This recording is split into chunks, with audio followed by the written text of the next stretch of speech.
Faster than a speeding bullet. I ran until my muscles burned and my veins pumped battery acid. More powerful than a locomotive. An idea is like a virus. Resilient. Highly contagious. Able to leap tall buildings in a single bound.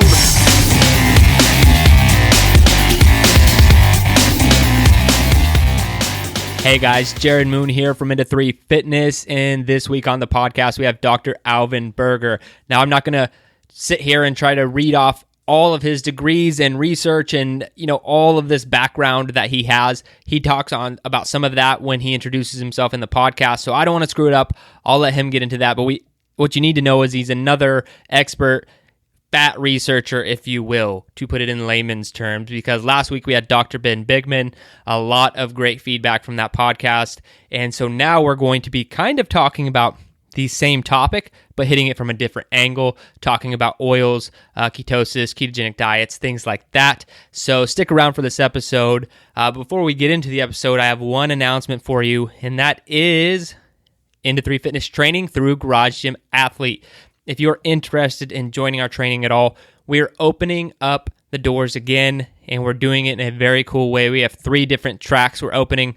We have one that's called Airstrike, which is going to be heavily focused on increasing your aerobic capacity and your strength. And then we have a strength-only track if you're interested in just getting stronger. And we also have a shred track if you're interested in leaning, cutting, and losing fat with a barbell. Definitely for you. All you need to do, go to garagegymathlete.com, and there's going to be a survey for you to fill out. That way we can put you in the best training situation for you and also send you a ton of free information, ebooks, videos about the specific track that you're interested in, and we can go from there before we open up. So if you're interested in joining our training at all, even the slightest, tiniest bit of interest, go to garagegymathlete.com, fill out the survey, and let us get you taken care of. All right, guys, without any further ado, let's talk to Dr. Alvin Berger. All right, Dr. Berger, I am super pumped to have you on the Better Humanology podcast. Thank you so much for joining us today. My pleasure. And are you okay if I call you Alvin during the show? Yeah, that'd be perfect. Okay, great. So before we get into your background or any of your work, I really like to challenge our guests to get their week started off the right way. And I do that with a fitness challenge, mental toughness challenge, and book recommendation. So I'm going to give that to you today, if you don't mind. If you could start us off with a fitness challenge for everybody listening. Yeah, fitness challenge. What I was thinking about is whatever sport you're involved in or activity, try to improve it by 10%. So an example would be for myself, my main activity is cycling. I typically can average 20 miles per hour. I'm going to challenge myself to do 22 miles per hour when I go riding later today. Okay, I love that. That's a very measurable goal. I really like that. Okay, how about a mental toughness challenge? I'm going to give you a mental toughness challenge, and it might sound like an odd one to you. But what I found is in working in academics and industry over the years, many times I have very important deadlines, but unfortunately I do not get enough sleep. And so my challenge is go to bed at 2 a.m., wake up at 6 a.m., that's 4 hours of sleep, and then complete some sort of important work function. And to help it out a little bit, I'm suggesting to take some MCT oil, some beta-hydroxybutyrate, and possibly some caffeine. And we can touch on those topics later. Okay, and is this just to see if people can push themselves through some fatigue and mental fog? It essentially is. It's also, if you can get through a challenge like that, as I have so many times in my life, when you're then faced with having an average or usual amount of sleep, it makes you realize you can do this very easily. Yeah, and I think something I really like to know, I completely agree with you, but if you know a person who, you know them when they're tired, you know them when they're hungry, and you know them when they've been cold, you know that it's going to be a very challenging thing for them to have to work through, is to be tired or to be cold or to be hungry. Those are very challenging things, and I think what you're giving is a perfect mental toughness challenge. Yeah. All right. So how about a book recommendation? Yeah, well, I figured we are going to be talking a bit today about ketogenic diets and MCTs, and there's no shortage of information on the internet, but a lot of it is flawed. And one of the books that I like that's credible is The Art and Science of Low Carbohydrate Living by Jeff Volek and Steve Finney. These are both PhD scientists who specialize in fats, and it's really an expert guide to low carb, high fat living and exercising. Okay, awesome. I'll definitely check that out. Well, I appreciate you throwing down the challenges and the recommendation for us. Now, if we could get to know you a little bit better, if you could introduce yourself and give us a little bit about your background. Yes. So I have a bachelor's degree from University of Michigan. I have a master's degree from University of Washington and a PhD in lipid science and nutrition and biochemistry from University of California, Davis. I have a postdoctoral fellowship from Georgetown University and also affiliated with the Lombardi Cancer Center, looking at molecular aspects of lipids. And then I'm also an adjunct professor at 2 universities and have 30 years experience heading up research programs, nutrition programs for both small and large companies. Some that come to mind are the company Nestle, where I worked in Switzerland for 7 years, and Cargill in the Minneapolis area where I reside right now. Wow, that is quite the background. That's really impressive. And so what are you passionate about right now? What are you working on these days? Well, I'm really passionate about the ketogenic fats, beta-hydroxybutyrate, and also medium-chain triglycerides. And these fats have been around since the 1960s. And then among sport fitness people, weightlifters, bodybuilders, and so on, there was a lot of interest in the 1980s to keep the weight down without affecting physical performance. And then in the year, maybe in the 90s and 2000, they were once again received a lot of interest through the period of the Atkins, low carb, high fat type of living. But there's yet another resurgence of interest in these molecules. And a lot of it revolves around cognition benefits right now. They're starting to find that in elderly, both demented elderly and just healthy elderly, if they take medium chain triglycerides, they're seeing cognitive boosts. And that's a really exciting area. Oh, wow. And that's very interesting on 2 fronts. One is that if someone's just now kind of getting into health and fitness or listening to podcasts like this, they might think that all this ketogenic information is new. And you're talking about this is like the third resurgence you've seen in your career, basing off of different popular things coming in and out. And then moving to the elderly, why do you think that MCT oil is MCTs specifically that are helping with people with dementia? Yeah, it's MCT oils because they get converted to ketone bodies, and then it's the ketone bodies that cross the blood-brain barrier, get taken up by the brain, and then used for energy in the brain.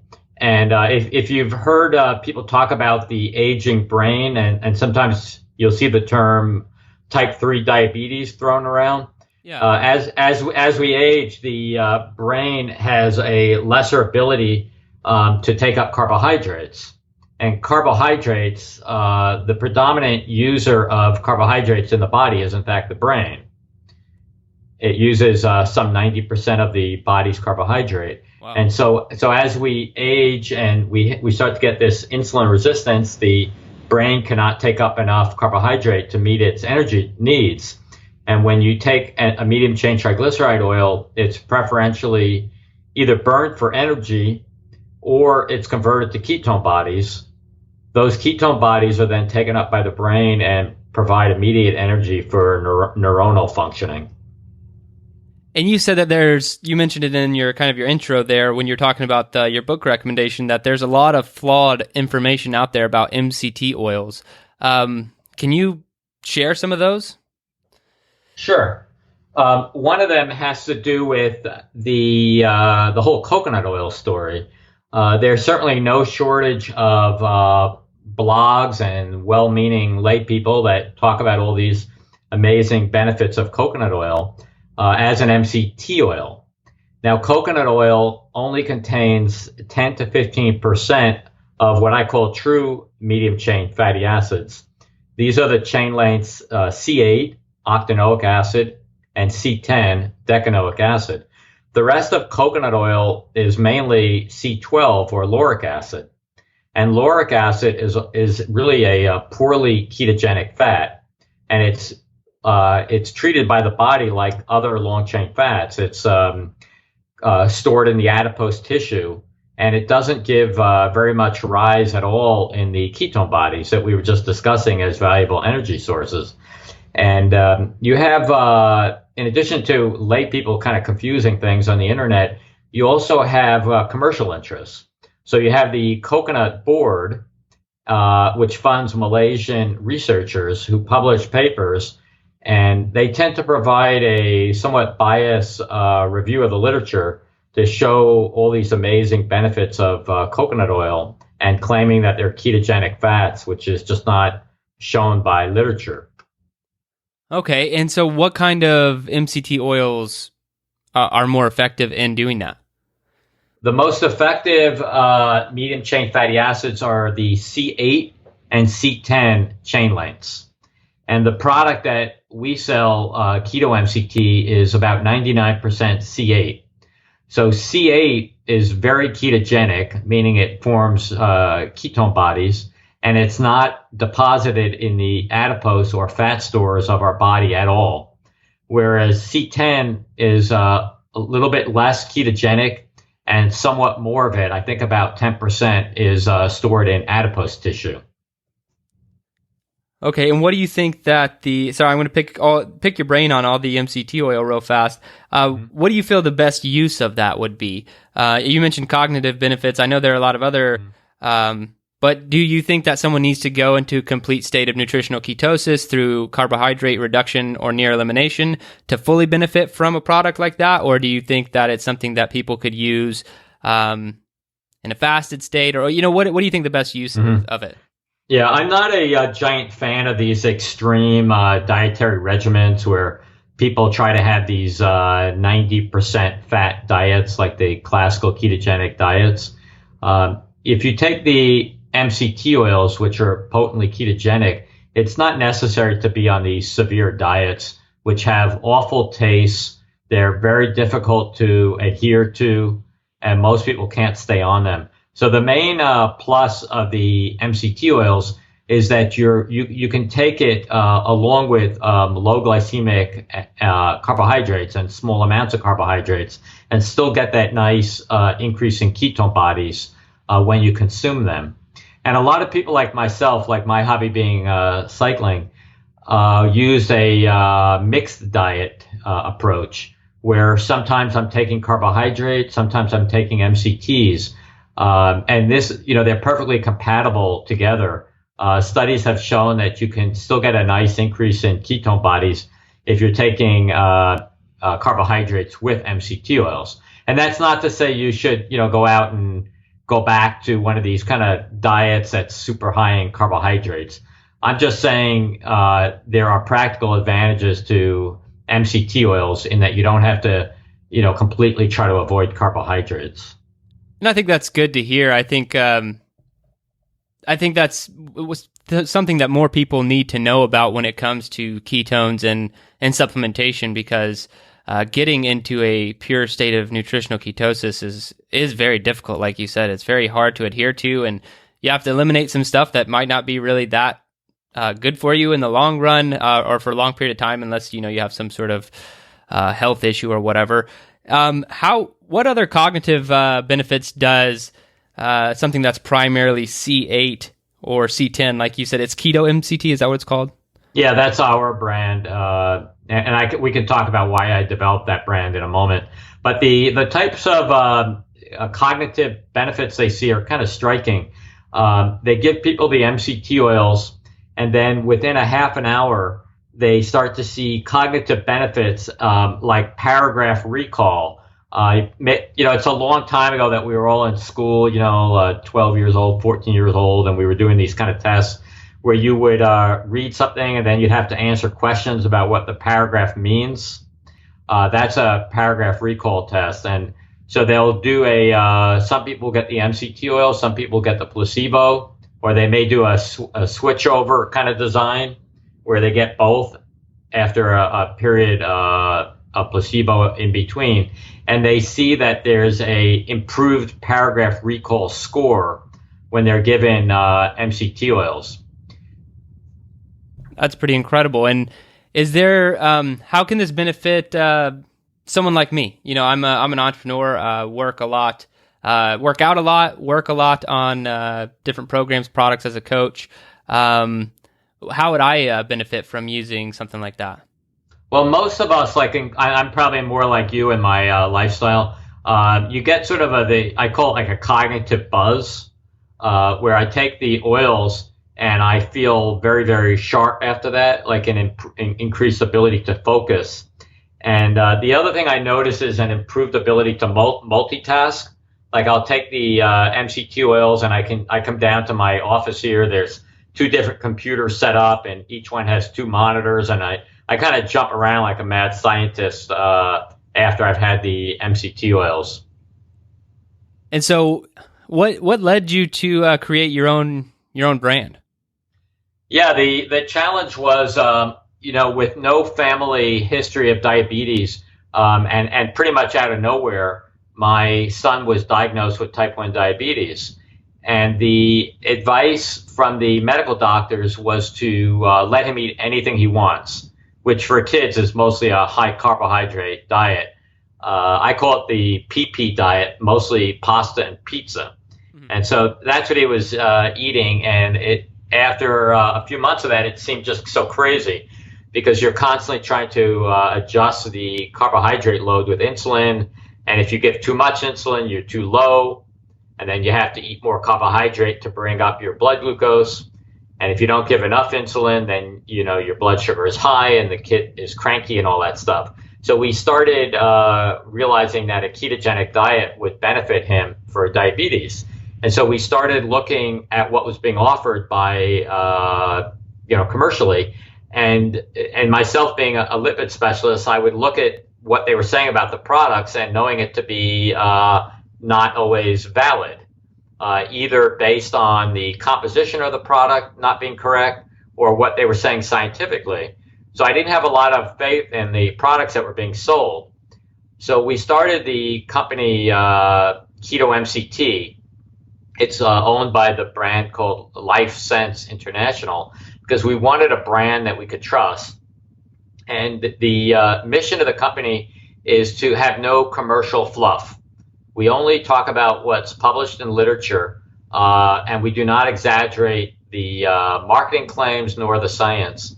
And so we started the company, and then about 6 months after starting it, a major trade journal called Nutrient Ingredients contacted us and wanted to write an article about us because they said there are so few companies that are not completely motivated by profit, but actually just want to have a product that they can stand behind and be honorable.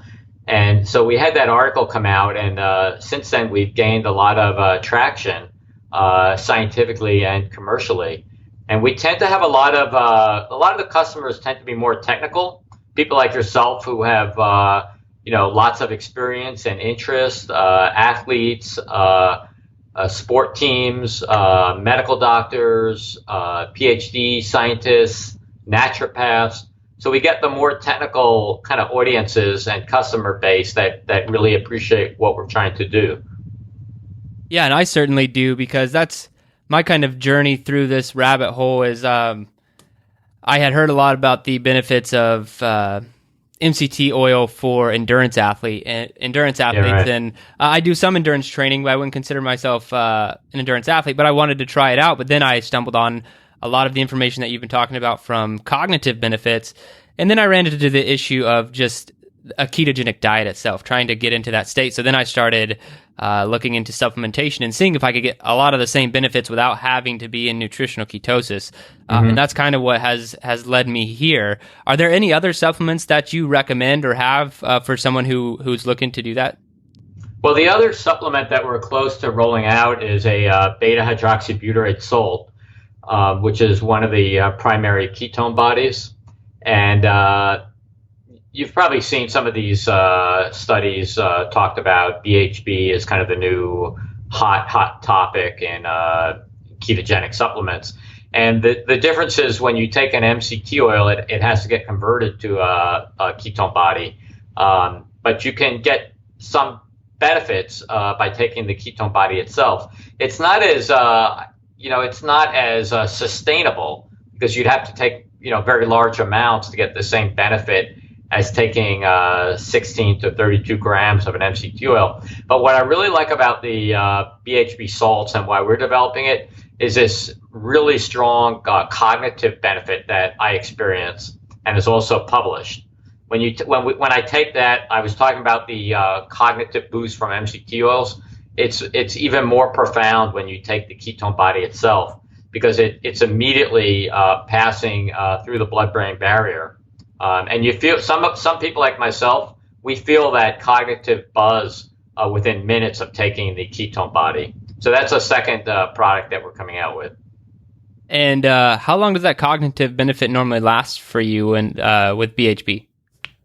The cognitive benefits with BHB as well as MCT oils are typically 6 hours. Okay, so they're about the same in length. Yeah. Okay. Awesome. And what do you? So you kind of talked about some of the flaws and information on MCT oil, coconut oil only being what I think is 10 to 15% useful as far as C8 and C10. I think I'm getting all this correctly. I'm looking at my notes. But then, how about BHB supplementation? I'm sure you've seen other stuff out on the market. Is there anything that I should be looking out for that? Bad products or stuff that's not actually backed by science? And I'm not asking you to call out company names, just are like, is there something that I should be looking for that it would lead me down a bad path? Well, it's not on the market yet, but you may have seen the product coming out in the future, those ketone body esters coming out of Cambridge, and it's been written up and so on and so on. If you remember from your basic chemistry, where they talked about racemic mixtures and chiral specific mixtures, it's kind of right-handed, left-handed, and it has to do with the positions of the molecules, the atoms on the carbons. And so the people that sell the ketone body esters will talk about it being so-called stereospecific, meaning it's only one chiral form. Whereas the BHB salts are racemic, meaning it's a mixture of different stereochemical positions. And for me, it's an example of perhaps a commercial interest more than a scientific point that's been proven. I've never seen any literature to say that the chiral forms are somehow much less potent than the stereospecific form. So I don't, from a scientific point of view, I've not seen any literature to say that there's something wrong with taking the BHB salts. And they're certainly affordable right now, whereas the ketone body ester is not affordable. The ketone bodies by the salts, like that my company will come out with, by the nature of the manufacturing process, they contain a good swat of salt. But for an athlete, like for myself, most of the time I'm losing a lot of salt when I'm exercising in my sweat. So the salt is not something that bothers me because I'm taking salts in my water anyway. So a lot of the stuff you might see written up about, the ketone bodies providing too much salt, I don't think that applies to an athlete. Yeah, I think that is very individualized. I know I take sodium ascorbate pretty regularly. Just for vitamin C, and it has a good amount of sodium, but it's because I need sodium. I'm in Texas. Yeah. I sweat a lot. So let's hop back here to a little bit bigger picture question, just in case we lost any of the listeners in the process, going all the way back to just fats in general. For anyone who may still have the thought that, fats are bad for you or fats make you fat, like what would be your response to those kind of statements? Fats have, they've been, first they were good, then they were bad, and so on and so on. So in the war years, in the 1940s and so on, I mean, fat was good. It was an energy source. Lard was a valuable source of calories. And then, so fats were good for a while. And then we all went through the, in the 1980s, there was that period where the fats were, the tropical fats in particular were bad, dangerous, et cetera, because they contained saturated fats. And we've kind of lived through that period where we now know it's really about the amounts of fats that you take. It's a little bit simplistic when you hear lay people make comments, saturated fats are bad, a certain fat is bad for you, because statements like that are not grounded in a quantitative sense. You have to, a statement has to be something like, do not consume more than 2 tablespoons of coconut oil per day. Whereas, that's different than just saying coconut oil is bad for you. Following that last, publicity thing about coconut oil that got picked up all over the media some weeks ago, because the headlines are overly simplistic. Coconut oil is good. Coconut oil is bad. I mean, these are not, correct ways to think about things. It's all about the amounts of fats. So fats, to say that all fats are bad, I think, like you say, we've moved kind of past there. To make generalized statements about fats being good and bad without putting delimiters about the amounts, I think is overly simplistic. So the answer for me is as long as you have a balanced mixture of fats in your body, is going to be okay. The only fat that I think we can all agree is not a great one are the trans fats, but that's kind of a moot point anyway. They've already been kicked out of the food supply. Okay, awesome. And so if fat doesn't make an individual fat, because here's my understanding of it, and you probably know better than I do as far as the difference between brown fat and white fat is that ketones support brown fat, which essentially just constantly burn energy, what brown fat is doing. But then insulin supports white fat, which is the kind of fat that the soft fat on your body and tissue and like that you can feel and everything else. Am I along the right lines there? Because I'm not in the academic world as much, so I just want to make sure I'm getting everything correct there. Well, the part about what you were saying with insulin is correct. I'm just not sure what you were saying about the brown fat for ketones, because the major fate of MCTs, they're metabolized not like normal fats. They go directly through the hepatic portal system and they hit the liver, whereas longer chain fats go through the chylomicron lymph system, a totally different mechanism. And then when the MCT fats hit the liver, they have 2 fates at that point. They're either burned for energy in the mitochondria and they provide immediate energy, or they're converted through the process of ketogenesis to ketones. The liver itself does not use the ketone bodies. The ketone bodies are then circulated in the bloodstream and taken up by different tissues and then are burned themselves through the process known as ketolysis.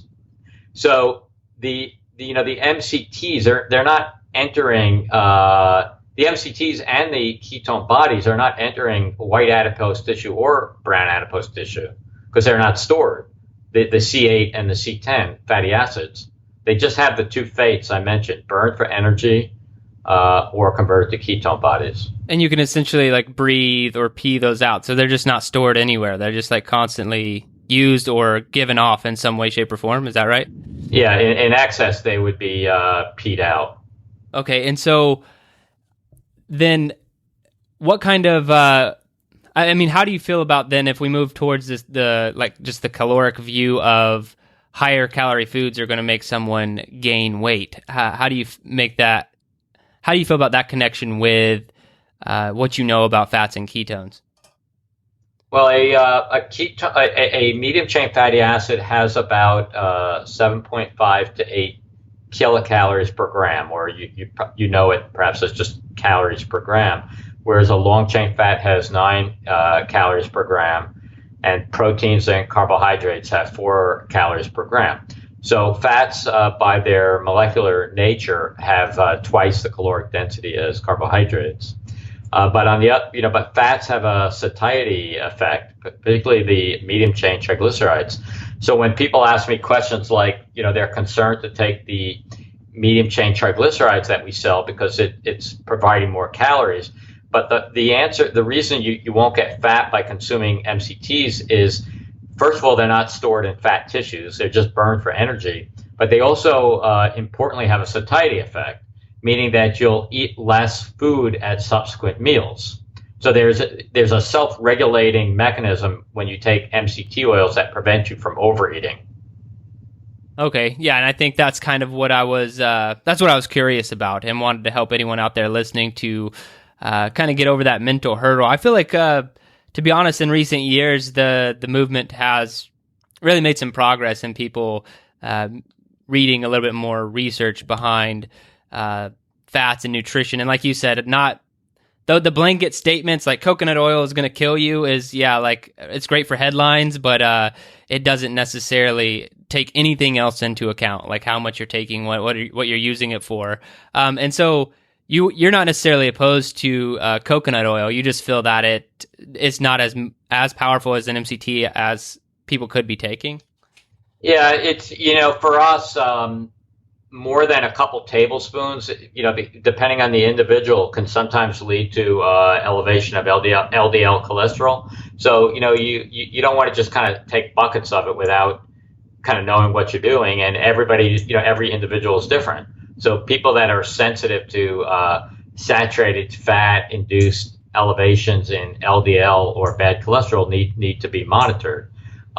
So we typically, in a business sense, not knowing each individual, we typically don't encourage more than 2 tablespoons per day, unless you're going to kind of take it and get monitored. But there's a lot of other healthy fats you could take in addition to the coconut oil, such as extra virgin olive oil and some other fats to go along with the medium chain triglyceride.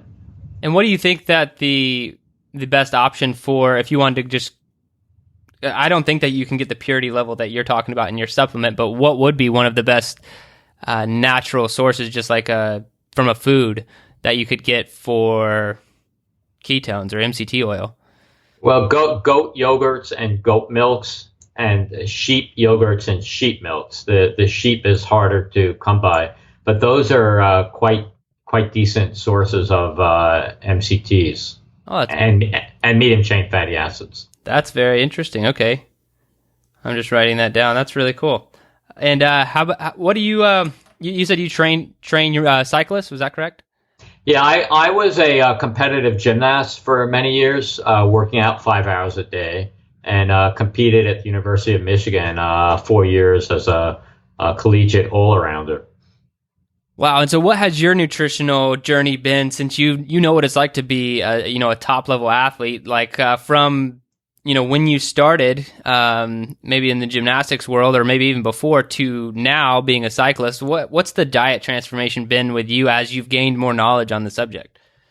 Yeah, my transformation was, I was, even though I went on later to study fats and appreciate them and so on, I was part of that, older generation where fats were to be avoided because of the higher caloric count.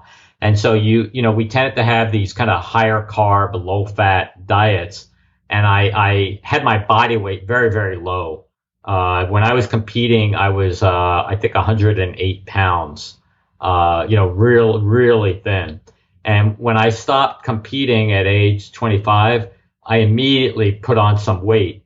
And here's the interesting thing. When I put on that weight, I was stronger. So, as an athlete, being too thin is not ideal either. And because I was kind of starving my muscles and so on. So when I put on a little heft, my muscles were, it's all, as a gymnast, it's all about your weight to strength ratio. But when I was so thin, I wasn't optimized. So I put on some weight, and then that was really helpful. And then, like we've been chatting today, I've kind of, like many of us, kind of moved away from this fear of fats, and I've really transitioned myself. I'll have like start a morning out with yogurt, full fat yogurt, and then I'll throw some fish oil in there, some MCT oil on there, sometimes a little olive oil even, and kind of make this oily slurry, and I'll start my day that way. And that could not be more different than when I was younger, avoiding fats. And if you consume that fatty diet, like I heard you say earlier, it provides you with more sustained energy for sport activities and for energy throughout the day. And if you know what you're doing and you're smart about it, you can have that I call it high healthy fat diet. So you can have a high healthy fat diet and still have optimal cholesterol levels and optimal energy levels. And so, barring any caloric concern, what if someone were to try and combine, just on accident, you said you have to be smart about it. What if someone wasn't smart about it and they were having a similar smoothie with all of these healthy fats and oils, but it was also high carbohydrate? Would that be an issue? It is an issue because it's counterintuitive. I mean, we're trying to adopt these diets to put less stress on the pancreas, have less need for insulin. And so throwing in, high glycemic carbohydrates at the same time you're taking the oils doesn't, it just sort of doesn't make a lot of sense because metabolically it doesn't make sense. And the having, being in business and, selling these oils to thousands of people, the few people that come along that say, oh, I'm gaining weight or I'm not losing weight, it usually turns out to that they're thinking as long as they take the MCT oils, they can take whatever they want with it. And it usually turns out that they're taking, too much high glycemic carbs, and they're kind of countering the benefits of the MCT oils. Yeah, and that's what I like to bring up those points, knowing that, it's not going to be a good combination of factors to do. But I also like to, for anyone listening, to make sure that no one's trying an easy button, because I had a conversation with a guy the other day, and we were talking about these, the supplementations of ketones and people taking them and whatnot, and just the issue with some things going too mainstream without the education, and people having their morning coffee, their morning bagel, and their morning packet of ketones, is like, no, like there's got to be some sort of regulation here. So what would you recommend would be a good start if someone wanted to start supplementing with ketones? Well, we usually recommend to build up the dose gradually, for whether it's MCT oils or ketone bodies. Start with one teaspoon, and then build up to 2 teaspoons, then 3 teaspoons. And we always recommend taking the MCT oils with solid food if possible, to avoid gastrointestinal upset. You'll see a lot of companies promoting to take MCT oils with coffee. Maybe that works for some people, but it's not really the what's known in clinical circles to take an oil, by mixing it with an acidic beverage. So you want to take it with a nice food matrix to make it easier to absorb. And what's a good food that you'd recommend doing that with? Yogurt, like you mentioned? I do yogurts. I do sometimes oatmeal, and some people will say, that's not good. That's too much carb. But it's, really a low glycemic type of carbohydrate. So sometimes I'll do oatmeal like that. Sometimes smoothies, but you gotta be careful there. You don't want to have it, like an acidic kind of blend. But sometimes I'll do smoothies. But I think my favorite is the yogurt, because I'll have the goat yogurt. We were talking about goats being a good source of medium chain fatty acids. So I like to take the goat yogurts, and then I like to mix my oils into the yogurts.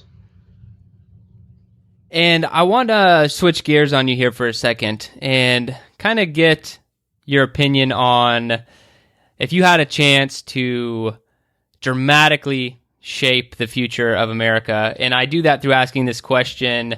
And it's essentially, if you were to If you were to be able to write a chapter in a book that was going to be published in every school in America, that kids had to be tested on and pass, like it was a requirement they pass that, I'm just curious as to what you would want your chapter to be about. So if it was geared for children, I have two young kids, 11 and 13. The diets are just awful, really awful. And, the way they start eating is as kids carries through to their adulthood. It's just really high carb diets. If there could be a book that educates young children, say age 8 and up, that type of age range, to get them to understand that it's not okay to just live on pasta, but you need fruits and vegetables and healthy fats, and fish is beneficial, and write it in such a way that the kids can understand it, perhaps even like more of a pictorial book, and then prepare the foods in such a way that the kids actually like the taste. I think that would be huge, because it's kind of sad when you're someone who studied nutrition like myself all these years, and then I have children and I can't get them to eat well. I was going to ask if you had any tips for helping children, with their nutrition, since you do have young kids, but I see that you run into the same challenge that I do, having two young boys, that it can be a challenge to try and get them to eat more of the things that they're supposed to be eating.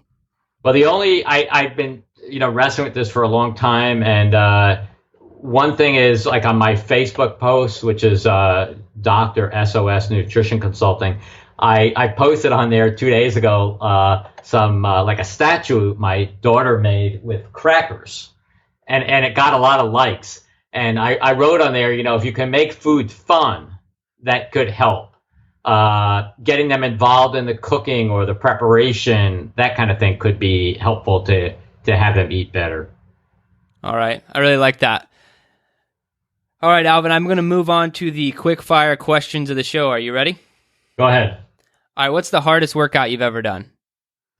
The hardest workout for me has been my attempts at climbing Mount Rainier, which is 14,000 feet, and getting to about 12,000 feet and not being able to acclimate to the low oxygen condition, and taking literally like one step and sitting and waiting, and another step and, just standing there, not moving. And eventually, because I'm a fighter, so I'd go step after step, but eventually I just couldn't do it, so you're like sitting there and completely humiliated. And then they kind of put you up in these winter tents on the mountain, and you wait there until the people that are stronger finish the climb. And then you see these scattered tents all over the mountain, and then they come back down, and then you get kind of rescued, if you want, by the others, and you march back down. So it's total humiliation. That sounds like a pretty difficult one. All right, in your opinion, what's the best activity for building mental toughness? The mental toughness, I think, is similar to where we started with, just putting yourself through, I mentioned sleep deprivation, you mentioned starvation, any of those kind of things are, throughout history, a sign of mental toughness. You've probably seen these movies about, the hunter who's, out there for, 20 hours trying to, get his prey, his meal. So physical, starvation, partial starvation, or lack of sleep, I think are challenges. And if you could only have one piece of equipment to train with for the rest of your life, what would it be? That was a tough question. I really like the inflatable balls. Okay. I just, there seems to be no end to what I can do with those things. And so I love them. Okay, awesome. And now the question of the show, what is the best advice you have for becoming a better human? And this is 100% open-ended. What I think is, my life has really been about passion. Whatever you do, whether it's working out, on your job, it doesn't really matter if you're a cash register, work at a cash register, or you're a professor. If you can find a way to make it passionate, that's what really matters. Because if you can't find passion in what you're doing, I just don't see what the purpose is. We're only on this earth for a short amount of time, and so you've got to find a way to make it passionate. I think that's great, and I'm in 100% complete agreement with that answer. I think if you can find what you're passionate about and do that, it's definitely will make you a better human. Well, Alvin, it's been a great having you on the podcast. We've mentioned your supplement a few times, but if anyone wanted to learn more about that or learn more about your work and what you're doing, where could I point them or link to where they can learn more? Well, the websites for the MCT oil we mentioned is ketomct.com. And it's also available on Amazon and other websites. And then my Facebook page is dr.sos Nutrition Consulting. And then I also am developing a anti-inflammatory oil, and you can learn about that under a website called Skiadonics, SCIADONICS.com. All right, perfect. And I will link to all of those things in the show notes if anyone needs a quick way to get to those. Well, Dr. Berger, it's been great having you on the podcast. Thank you so much for your time today. Yeah, thank you, Jerry. It was very, very interesting and great talk.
Your best. Losers always whine about their best.